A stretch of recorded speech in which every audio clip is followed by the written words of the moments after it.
Boa tarde a todas. Cumprimento a igreja com a paz do Senhor. Quero dizer que é uma alegria estar aqui, uma honra. Mesmo muito gripada, rouca e tossindo bastante, eu não poderia deixar de honrar a este convite. Agradeço a pastora Cris, a sua equipe. E quero dizer que é uma honra também estar trazendo o recado do Senhor nesta tarde. Nós vamos meditar em Provérbios 31, dos versos 1 ao 9.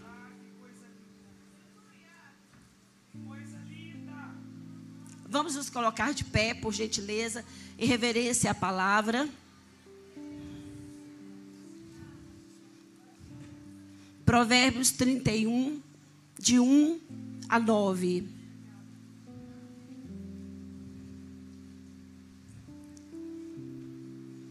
Palavras do rei Lemuel de Massá, as quais lhe ensinou sua mãe. Que direi, filho meu, ó filho do meu ventre? Que direi, ó filho dos meus votos? Não des às mulheres a tua força, nem os teus caminhos às que destroem os reis. Não é próprio dos reis, ó Lemuel, não é próprio dos reis beber vinho, nem dos príncipes desejar bebida forte, para que não bebam e se esqueçam da lei e pervertam o direito de todos os aflitos. Dai bebida aos que perecem e vinho aos amargurados de espírito, para que bebam e se esqueçam da sua pobreza e das suas fadigas não se lembrem mais. Abre a boca a favor do mudo, pelo direito de todos os que se acham desamparados. Abre a boca, julga retamente, faz justiça aos pobres e aos necessitados. Podem se assentar.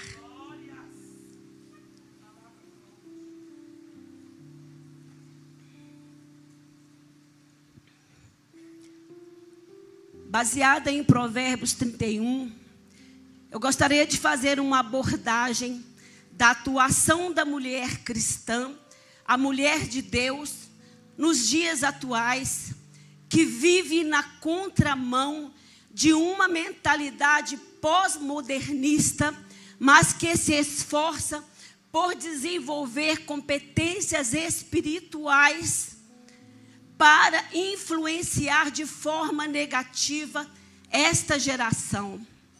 Nós sabemos que são muitos os desafios impostos ao universo feminino. São muitas as propostas.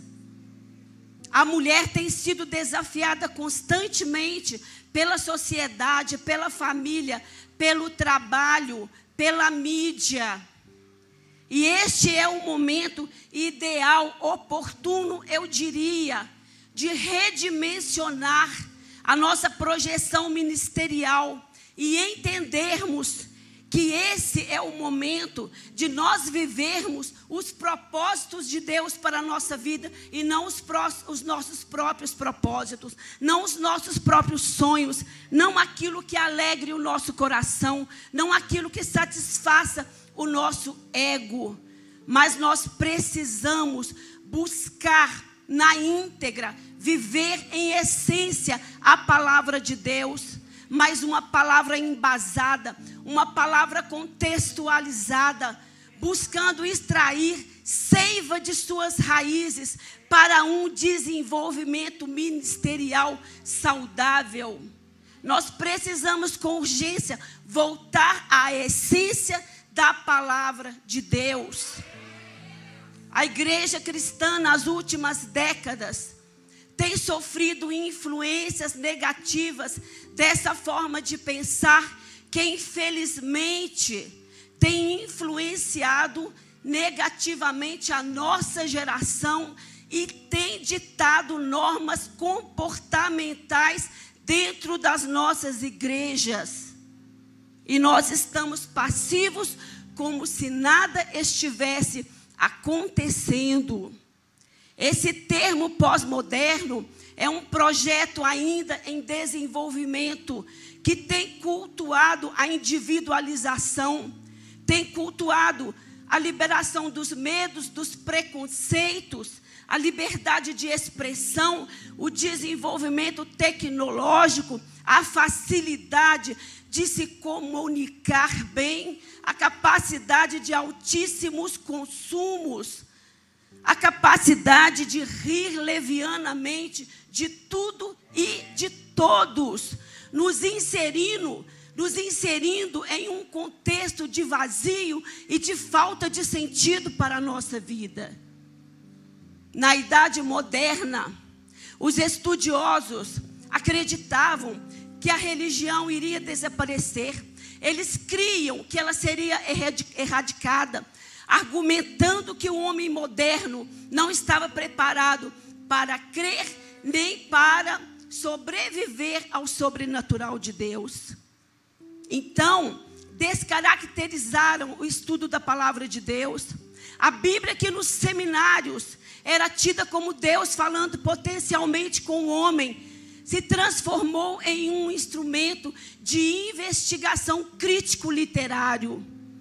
Nós precisamos entender essa filosofia, nós precisamos entender esse modo de pensar, que se transformou em um estilo de vida. Muito mais do que isso, se transformou em uma doutrina, uma das mais bem planejadas, uma das mais bem elaboradas, mas altamente destruidora dos nossos valores e princípios. Entender essa doutrina não se tornou no nosso meio opcional, mas se tornou caráter de emergência. Não é mais para amanhã, é para agora. É urgente, porque filósofos pós-modernistas do passado lançaram suas ideias e suas palavras, e elas continuam falando fundo ainda nos nossos dias. E nós sabemos que ideias geram grandes projetos, e nós sabemos que palavras têm poder.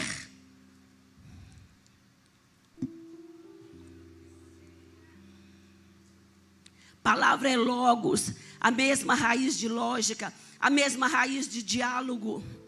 Palavra é logos, lógica é raciocínio, diálogo é aquilo que cria vínculos, é aquilo que cria afetos. Pós-modernistas não apostam na lógica, nem no diálogo. Eles não creem que pessoas bem-intencionadas possam, a partir de simples exposições de suas ideias, chegarem a um consenso comum, porque desconstruíram toda a nossa fundamentação ético-filosófica. Nós vivemos um momento de desconstrução.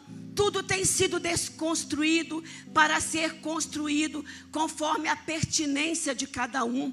Porque nós vivemos hoje um pluralismo, onde nós não temos mais verdades, onde nós não temos mais absolutos, onde cada um constrói a sua verdade segundo aquilo que lhe é objetivo, aquilo que lhe é conveniente. Nós estamos vivendo tempos como aquela parábola oriental do elefante e dos 6 cegos, quando eles levaram os 6 cegos na presença de um elefante e pediram que aqueles cegos tocassem naquele elefante, e eles seriam desafiados a falar o que eles sentiam e descrever como era aquele elefante de ângulos diferentes. O primeiro cego tocou nas costas do elefante e disse: ele se parece com um muro muito forte. O segundo cego tocou nas pernas do elefante e falou: não, ele parece com uma coluna. O terceiro cego tocou na tromba do elefante e disse: não, vocês estão equivocados, eles se parecem com uma cobra. E assim cada um tinha a sua visão de ângulos diferentes, mas de um mesmo objeto. Como hoje nós temos ideias diferentes, de ângulos diferentes, mas de um mesmo assunto, até dentro das nossas congregações.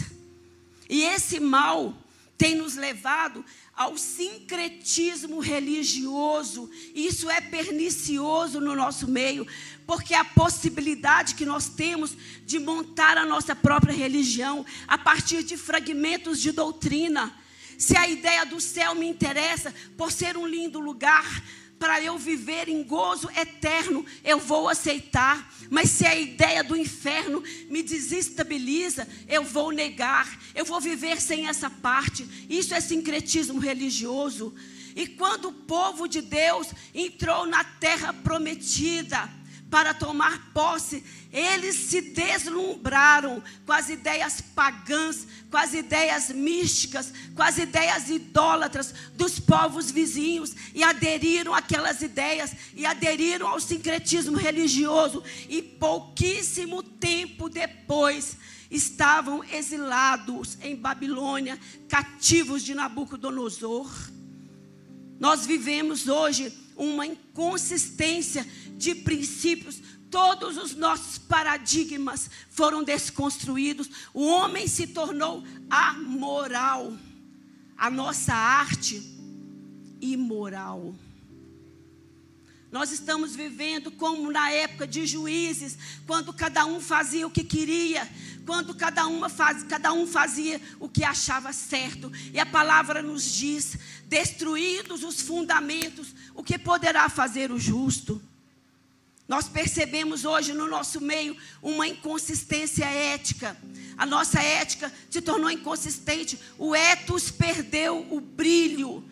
As palavras firmes de Jesus no Sermão do Monte perderam o seu brilho, quando ele disse de forma efusiva: bem-aventurados os que têm fome e sede de justiça, porque serão fartos.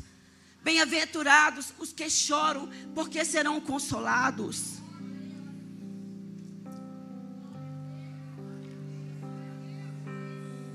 Nós vivemos hoje uma inconsistência teológica. Nós não encontramos mais solidez de argumentos. Não há mais solidez de argumentos. Nós vivemos uma mistura de calvinismo com arminianismo, onde ninguém se posiciona, onde ninguém sai de cima do muro, onde ninguém se revela, porque estão todos perdidos em seus argumentos. O parâmetro teológico dos nossos dias, infelizmente, tem sido sentir-se bem e fazer o nosso visitante sentir-se bem no nosso meio. Não podemos mais usar as palavras como arrependimento, inferno e volta de Jesus para não constranger. E a pior característica para mim desse momento pós-modernista é que nós nos tornamos pragmáticos. O pragmatismo tem destruído o povo de Deus, porque o pragmatismo nos leva a ser práticos. A ordem do momento é praticidade. E a praticidade exige que foquemos em resultados. E as igrejas hoje estão muito focadas em resultados. Mas Jesus não focou em resultados. Porque fruto é tudo aquilo que a terra produz. Um filho, um descendente é um fruto. E resultado é consequência de qualquer coisa. Quando Jesus se dirigiu àquela figueira, se ele estivesse focado em resultados, ele ficaria feliz, porque a figueira ostentava uma exuberância de folhas verdes. Mas ele se dirigiu à figueira procurando um fruto, porque Jesus focou em frutos. Mas a figueira estava estéril. E ele amaldiçoou a figueira. Se Jesus tivesse encontrado um único fruto, um figo na figueira, ele não teria amaldiçoado, porque ele mesmo nos ensinou que uma vida vale mais que o mundo inteiro.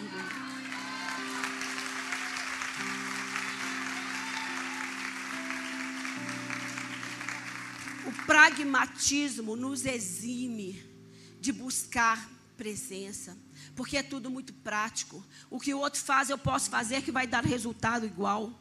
O que o outro prega, eu posso pregar que vai dar resultado igual.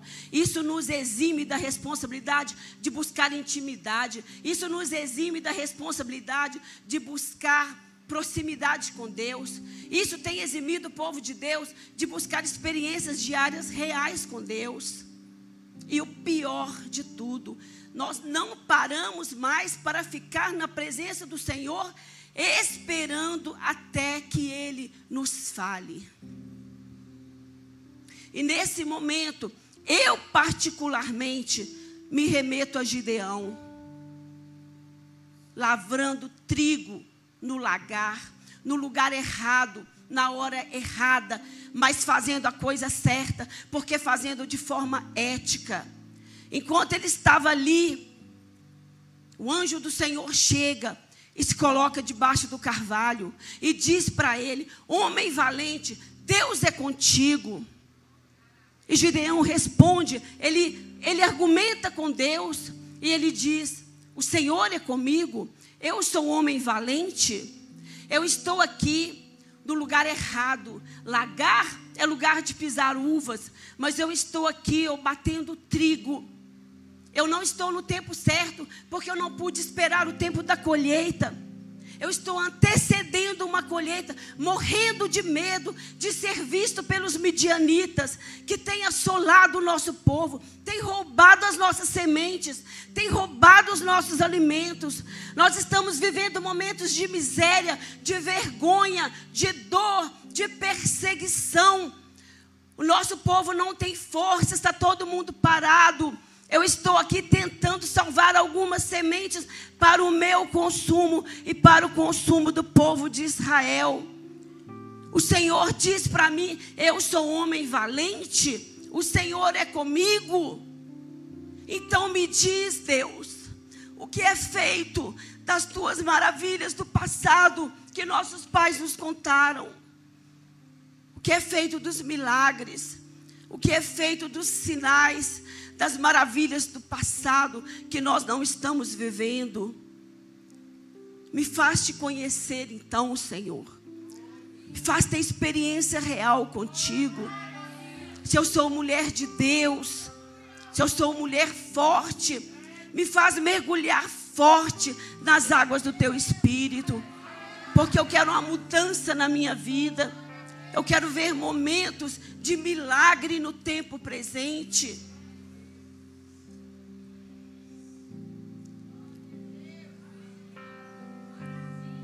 Eu me lembro de Raabe, a prostituta, que vivia nas muralhas de Jericó, à margem da sociedade.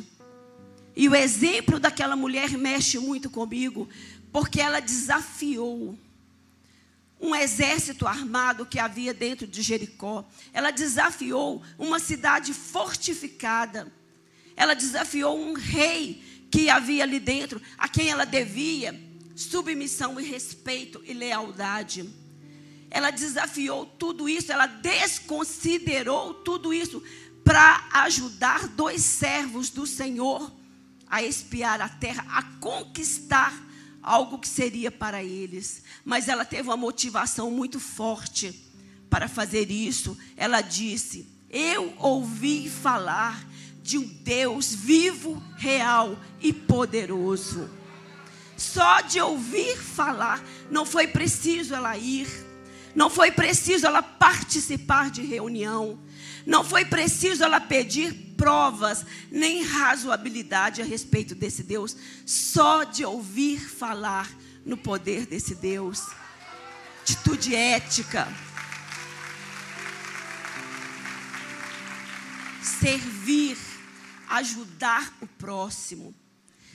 Essa passagem de Provérbios 31, quando falamos, nós pensamos na mulher virtuosa, porque ressalta o valor da mulher virtuosa, mas poucos valorizam o contexto, onde nós vemos aqui uma mãe zelosa, uma mãe amorosa, uma mãe prudente, uma mãe sábia, uma mãe profeta, dando conselhos a seu filho, um rei, para o seu bem proceder, para que ele fosse vitorioso no seu trabalho, no seu ministério.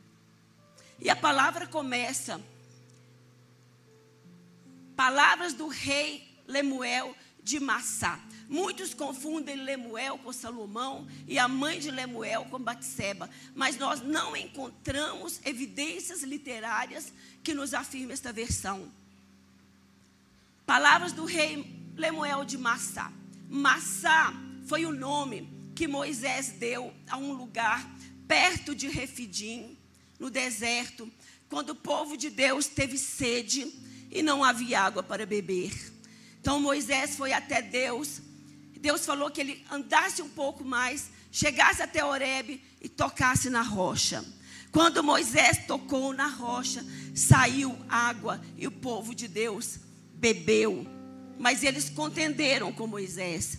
E nós vemos Deus nos falando em Salmos: se hoje ouvirdes a minha voz, não endureçais vossos corações como no dia de Massá, quando seus pais me tentaram no deserto, me pondo à prova, não obstante terem visto os meus sinais, não obstante terem visto tudo aquilo que eu fiz no meio do meu povo. E a mãe de Lemuel dá para ele conselhos de ordem moral. E ela diz: filho, as mulheres serão sempre um desafio no seu ministério. Lembre-se também que o vinho é para os amargurados de espírito, mas a justiça social, essa deve ser praticada, essa deve ser evidenciada, essa deve ser estimulada, porque ela agrada ao coração de Deus.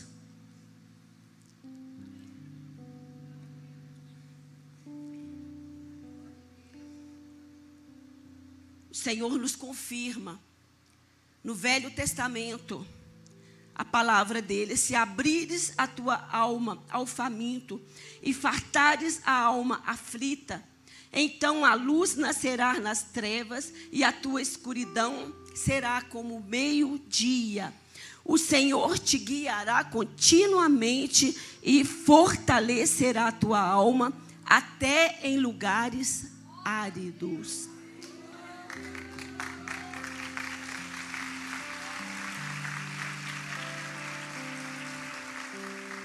Eu encontro um respaldo muito forte nas palavras de Jesus, em capítulo 25 de Mateus.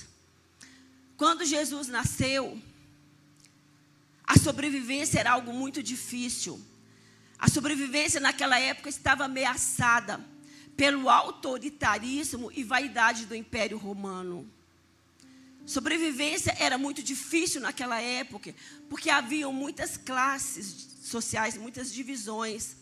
Havia o clero, havia a burocracia e havia os generais romanos. Havia também uma classe pobre, que era constituída de trabalhadores e artesãos. Tinham também as castas, que eram os fariseus, os essênios, os saduceus, zelotes e escribas. Havia uma classe rica, que empregavam as pessoas com salários baixíssimos, que caracterizavam uma exploração. Nós sabemos que os imperadores daquela época eram donos de metade das terras. Os sacerdotes dominavam. Havia, no entanto, uma classe que era chamada classe dos excluídos, que era uma classe composta de pessoas doentes, mutiladas, escravos, mendigos, ladrões, assalariados diaristas, os fora da lei, os sem fama, os sem endereço, aqueles que em hipótese alguma confeririam notoriedade nem visibilidade a qualquer que se dignasse tirar com eles uma foto e postar no Facebook. Era exatamente a essa classe que Jesus dirigia o seu olhar de misericórdia. Era para essa classe que Jesus estimulava a fé, a autoestima. Porque Jesus, como ninguém, soube o que é sofrer. Ele conheceu as dores da existência. Ele soube o que é ser envergonhado. Ele soube o que é ser humilhado. Ele soube o que é ser rejeitado. E por isso nos afirmou na palavra que os ricos já tiveram o seu quinhão. Jesus foi surpreendente. Ele foi anticonvencional. Ele foi majestoso. Porque ele deixou o esplendor da sua glória. E veio aqui nascer de uma forma humilde, para se contrapor a toda forma de orgulho e mostrar que nós estamos aqui para servir somente como ele veio para nos servir. Nós estamos aqui para servir uns aos outros.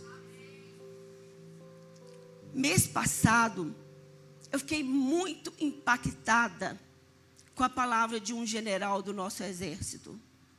Muito impactada. Eu tenho orado por esse general todos os dias após essa palavra. Seria muita pretensão minha dizer que eu fiquei impactada quando uma nação ficou impactada. O general Mourão disse: nós estamos como uma tábua de logaritmo. Estamos trabalhando com aproximações sucessivas. Eu sou muito interessada em política. Eu pesquiso muito, eu leio muito. Já há uns 4 anos que eu venho acompanhando todo o desenrolar da nossa política. Isso mexeu muito comigo. E eu entendi o seguinte: ele está dizendo que o exército está pronto para intervir a favor da nação. E eu estive pensando, nós também estamos no mesmo patamar enquanto exército de Deus. Nós também estamos como uma tábua de logaritmo, trabalhando com aproximações sucessivas. O cenário já está preparado. A mensagem que eu quero deixar para você hoje, mulher de Deus, é um reposicionamento.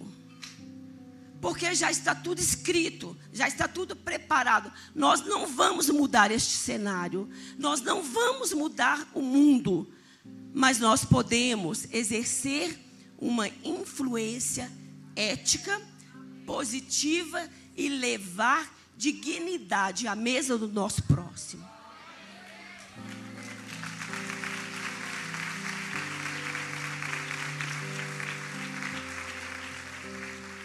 O cenário está preparado. Gog e Magog já está posicionado ao norte do Oriente. O Monte das Oliveiras já está se fendendo de baixo a cima, provado cientificamente. Os anjos já estão posicionados, só esperando o sinal do general.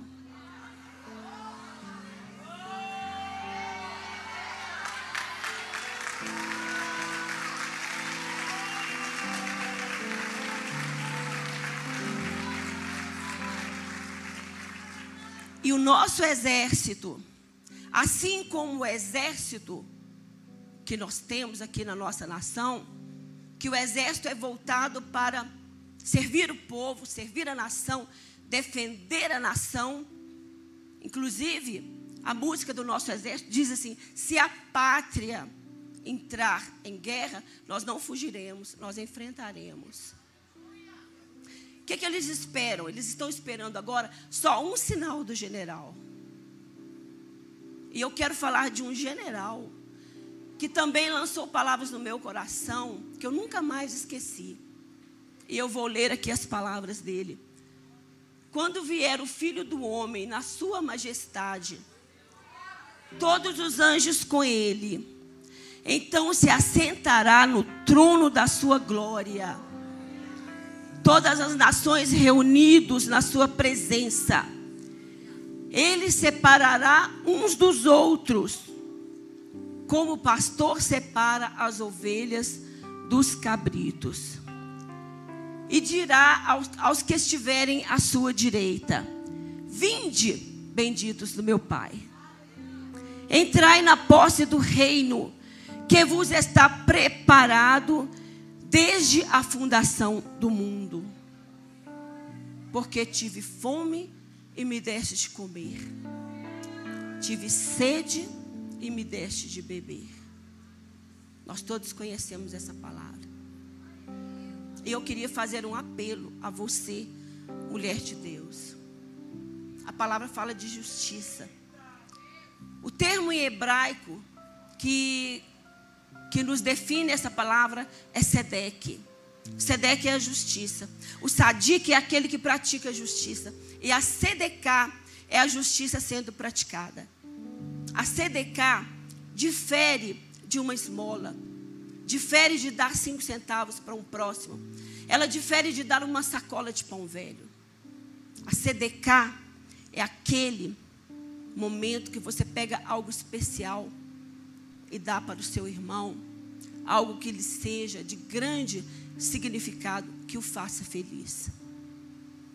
Eu quero te desafiar nessa tarde a abrir seu coração e entender que nós estamos em uma batalha, servindo a um exército, que nós estamos aqui para servir. Semana passada eu estive na casa de uma irmã, ela estava enferma, fui visitá-la, fui para a cozinha fazer uma sopinha para ela e ela estava com febre. Tirei R$10 da carteira e pedi a alguém para comprar uma dipirona. A pessoa foi buscar, trouxe 3 frascos deste tamanho, R$3. Eu fiquei assustada. Ele falou assim, está na promoção. Não custa nós sairmos do nosso pedestal de orgulho, de vaidade, estender a mão para o nosso próximo.